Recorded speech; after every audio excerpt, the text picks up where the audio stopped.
Di segmen akhir, kenapa judi online sulit diberantas, masih bersama dengan Pak Usman Kansong, ya bergabung via daring, Bu Yenti dan juga Bang Saur. Kembali saya akan ke Pak Usman. Pak Usman, memang negara kita ini kan dikelilingi negara-negara yang melegalkan judi begitu. Artinya ini tantangan terbesar kita ketika memang Kominfo sudah berusaha untuk men-take down, tapi muncul lagi server-server lain. Artinya bagaimana sebetulnya untuk bisa memutus internet dari Indonesia dengan negara-negara seperti halnya Kamboja, Filipina, begitu yang sudah dilakukan langkah dari Kominfo ini. Artinya kerjasama internasional yang kemudian bisa dilakukan untuk bisa memberantas judi online ini seperti apa sebetulnya Pak? Masyarakat juga harusnya tahu nih.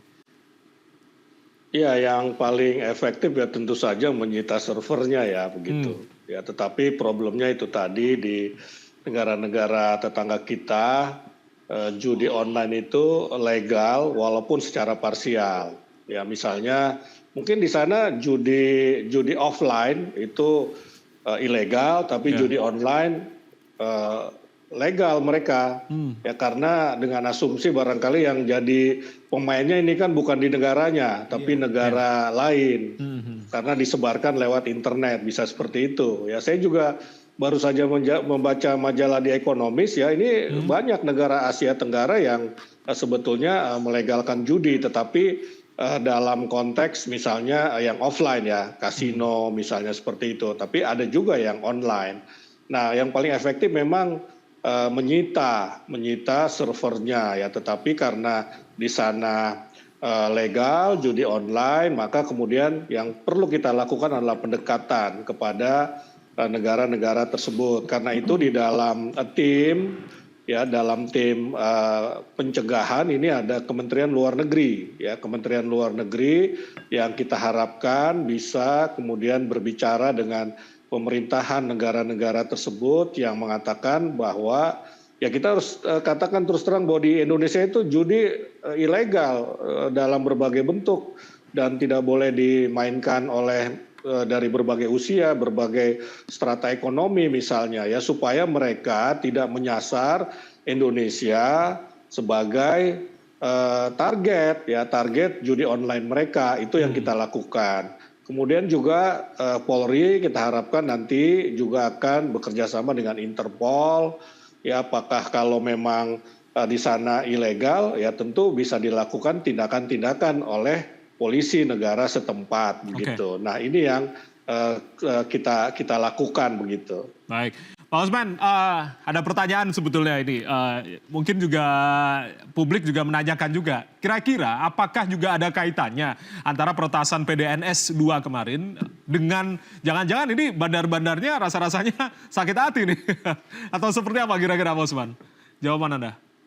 Ya, kami tentu saja tidak tahu ya, belum tahu paling tidak, karena ini kan masih terus ditelusuri ya oleh BSSN, Cybercrime Polri ya. Nanti barangkali kalau sudah ditelusuri ada titik terang, ada barangkali dugaan yang menguat tentang kaitan keduanya ya, kita dalam posisi menunggu, Mas Jaya. Oke, baik. Ya, kita tunggu bagaimana audit forensiknya lebih lanjut terkait dengan PDNS 2 ini. Saya langsung ke Bu Yanti kembali. Bu Yanti, artinya kalau untuk penerapan TPPU begitu, apakah ini berlaku hanya untuk bandar-bandar besar atau mafianya mafia tadi dikatakan oleh Bang Saur, atau justru pelaku-pelaku kecil ini bisa terjerat juga TPPU? Ya gini, kalau pencucian uang itu kan berbicara siapa yang menikmati hasil kejahatan. Jadi yang kecil-kecil tadi ya dia melakukan judi saja kan, dia malah bukannya kaya tapi dia malah miskin ya kan. Artinya secara hukum pidana itu semua sudah ada. Ya dia hanya terlibat kejahatan perjudian online saja itu. Tetapi kan dalam perjudian ini kan ada yang diuntungkan. Yang diuntungkan berarti mendapatkan hasil dari perjudian. Dan hasil perjudian ini menjadi kejahatan asal dari TPPU. Itu sangat jelas gitu di pasal 2 ayat 1 Undang-Undang TPPU. Jadi kurang jelas bagaimana ya bahwa itu adalah orang-orang yang menjadi targetnya TPPU karena dari perjudian itu dia diuntungkan. Kalau orang yang dirugikan tentu tidak, tetapi bukan berarti mereka tidak tersentuh masalah hukum. Karena bagaimanapun juga yang saya katakan tadi, Pak Usman juga tadi menyampaikan bahwa di negara-negara lain juga, tapi tidak ada yang seluruh negara di semua tempat tuh pasti boleh, judi tidak. Itu pun sangat terbatas. Misalnya apa ya, judi-judi yang apapun bentuknya ya, kasino dan sebagainya hanya di building itu saja, itu saja gitu ya. Lokusnya hanya itu. Di luar itu tidak ada. Misalnya di Malaysia, oke, di Genting Island, tetapi orang Malaysia malah tidak boleh, kan gitu ya. Jadi tidak ada yang loss bahwa judi itu boleh, tidak ada. Karena itu kan kalau dalam hukum pidana, perjudian itu adalah kejahatan sejak zaman purba dan itu dilarang oleh agama sehingga itu adalah namanya malaperse. Satu kejahatan di mana semua negara akan mengatakan itu kejahatan. That's all. Bahwa ada perkecualian, hanya beberapa negara itu pun sangat rigid ya.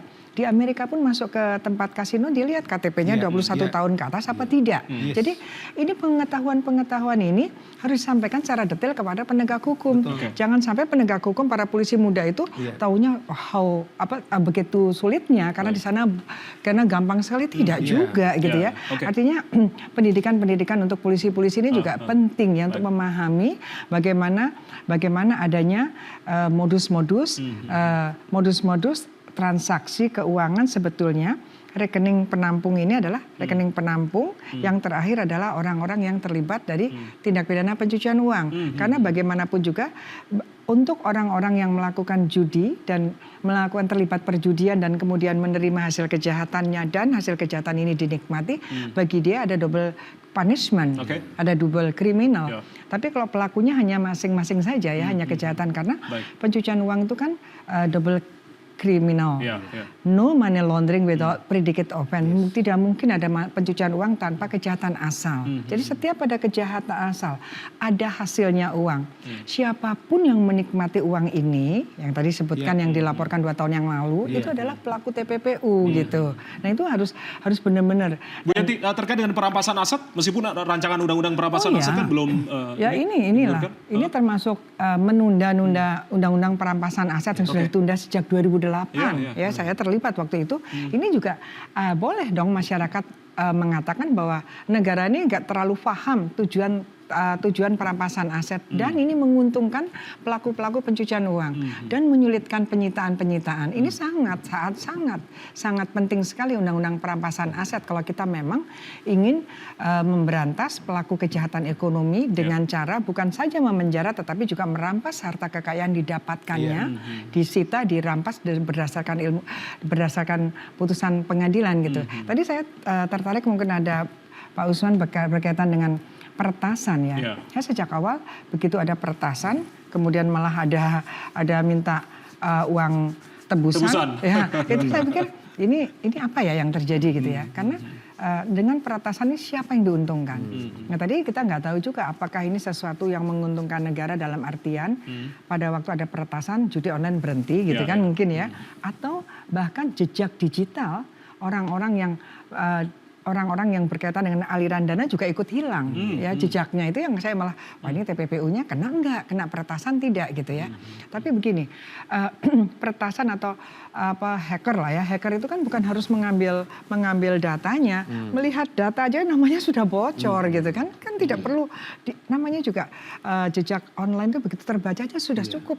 Korban sudah jatuh itu, tidak harus bagaimana apakah di crop, apakah mau dihilangkan atau apa enggak. Begitu sudah terbaca oleh orang-orang yang tidak boleh baca, itu sudah terjadi, kita sudah jadi korban dari peretasan. Jadi penegakan hukum untuk cybercrime ini juga bagaimana Indonesia.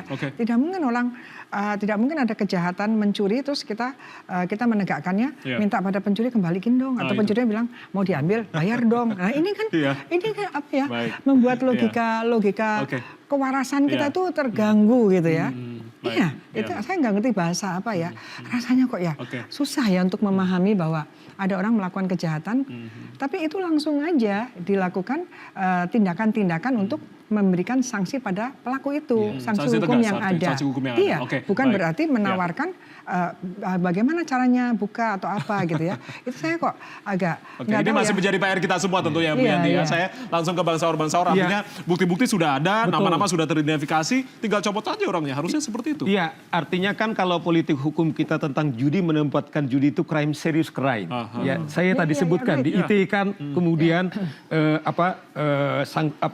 pidananya hanya 10 tahun. Kalau kita lihat juga KUHP yang baru, sama nggak jauh. Menempatkan kalau seseorang mendapatkan keuntungan dengan judi online atau dengan judi, itu dihukum 9 tahun. Jadi maksud saya gini loh Jaya. Bagaimana sesungguhnya akibat daripada judi ini begitu sangat besar dampaknya sehingga politik hukum kita menempatkan dia adalah kejahatan yang sangat serius. Nah karena saya sengaja tadi ini melemparkan KUHP ini karena selama ini kita nggak pernah serius. Akhirnya korbannya berjatuhan 4 juta yang terdaftar. Karena ini apa yang dikatakan rilis oleh Keminfo nggak mungkin bohong. Uang dari PPATK. Kemudian data dari Keminfo, orangnya juga disebut, ya toh. Tetapi karena mereka tahu siapa menyebutkan ini adalah paling otoritas, jadi sudah telanjang gitu loh.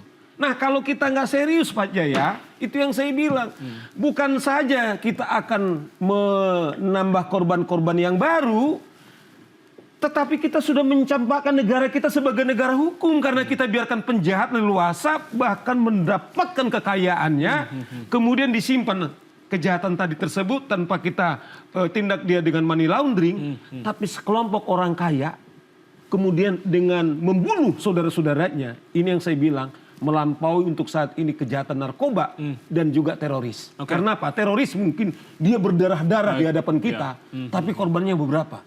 Tapi judi online, ini fakta yang kita rilis, itu angka akurat nggak bisa diterbantahkan lagi. Itu sebabnya saya bilang, dalam 2 bulan ini, kalau kita nggak serius ini Satgas, saya berharap para bandar mafia ini akan sangat menjadi-jadi dan mereka akan mengontrol seperti terjadi negara-negara Latin. Jadi mafia akan mengontrol negara. Baik, langsung kita tanyakan komitmen dan juga optimisme dari Satgas untuk bekerja. Pak Usman Kansong, Pak Budi Ari tidak bekerja sendiri, ada pihak-pihak lain yang tentunya dari Menko Polhukam, dari kepolisian, dan lain-lain. Pak Usman, optimisme dan juga tadi terkait dengan komitmen dari Kominfo sendiri untuk memberantas judi online. Silakan, singkat saja Pak. Ya, pembentukan Satgas ini jelas membuktikan atau menunjukkan komitmen negara dalam pemberantasan judi online. Artinya judi online ini kita perlakukan secara khusus, ya secara khusus melibatkan hampir semua kementerian dan lembaga terkait. Sehingga penanganannya bisa lebih komprehensif, lebih terintegrasi, terkoordinasikan, holistik. Nah, berilah kita Satgas ini kesempatan ya untuk menunjukkan ya komitmen kita itu begitu. Dan sebagian tentu dalam perjalanan kurang lebih sebulan ini kita sudah memperlihatkan progres-progres baik di bidang pencegahan maupun di bidang penindakan. Tentu kita masyarakat boleh dan harus mengawasi, mengontrol, mengkritik Satgas ini ya supaya kita konsisten, kita komit untuk memberantas judi online di negara kita karena memang saya kira kita semua sepakat ini kejahatan yang sangat serius di negara kita. Baik, terima kasih Pak Usman Kansong sudah bergabung bersama kami. Salam sehat selalu Pak Usman. Terima kasih sudah bergabung malam hari ini. Bang Saur, terima kasih sudah bergabung bersama kami Bang Saur. Bu Yanti, terima kasih sudah bergabung. Salam sehat semua untuk semua narasumber. Kita tunggu komitmen. Pak Usman ini soalnya libur-libur harus datang. Tapi karena tema ini penting banget ya kita berjuang kemari gitu. Baik, terima kasih Bang Saur, terima kasih Pak Usman. Bu Yanti, terima kasih sudah bergabung bersama kami di diskusi kita malam hari ini. Semoga judi online bisa diberantas. Itu yang tentunya menjadi harapan dan juga tentunya optimisme untuk kita semua. Baik, saya Ardianto Wijaya, mewakili teman-teman yang bertugas mengucapkan terima kasih atas kebersamaan Anda. Selamat malam, sampai jumpa.